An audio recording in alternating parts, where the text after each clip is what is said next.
প্রিয় দর্শক, দেখেন আমাদের গণভবনের অবস্থা। ছাত্ররা গণভবন ভেঙে ফেলেছে এবং তারা লুটপাট শুরু করেছে। দেখেন, কেউ কেউ কেউ আবার গণভবনে শুয়ে আছে কিংবা দাঁড়িয়ে আছে। দেখেন, আমাদেরই এক ছাত্র ভাই, দেখেন কি নিয়ে আসছে। আমি তার সাথে কথা বলার চেষ্টা করতেছি। ভাই, আপনি গণভবন থেকে কি পেলেন? আমি পেয়েছি এই শাড়িটা বিষ্ণুর পা আছি, তো আমি শাড়িটা পেয়েছি। শাড়িটা দেখে বোঝা যায় তো এটা তো হাসিনা আবার বিয়ের শাড়ি। তো আপনি এই শাড়ি দিয়ে কি করবেন? আমি আর বাগে কিছু পাই না। বুঝলাম। আপনি এই ব্লাউজটা কোথা থেকে পেলেন বা কিভাবে আনলেন? অনেক মারামারি করে কুস্তি করে এই খাটের জমিতে আমি এই ব্লাউজটা পেয়েছি। তাহলে আপনি এখন আসতে পারেন।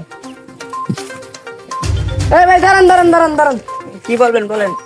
এই ব্যাগটা আপনি কোথা থেকে কিভাবে পেলেন? আমি এই ভিতর থেকে আর কিছু পাই না, এই ব্যাগটা আমি পেয়েছি। আপনার এই ব্যাগে কি আছে? আমি সঠিক জানি না আমার এই ব্যাগে কি আছে। বলুন তো এই ব্যাগটা দেখি কি আছে। আমার মনে হয় এই জাইঙ্গাটা নরেন্দ্র মোদী, সে ভুল করে জাঙ্গাটা ফেলে গেছে। প্রিয় দর্শক, জাঙ্গাটা কার হতে পারে আপনারা কমেন্টে বলে যাবেন এবং বেশি বেশি শেয়ার করবেন, লাইক করবেন। ধন্যবাদ।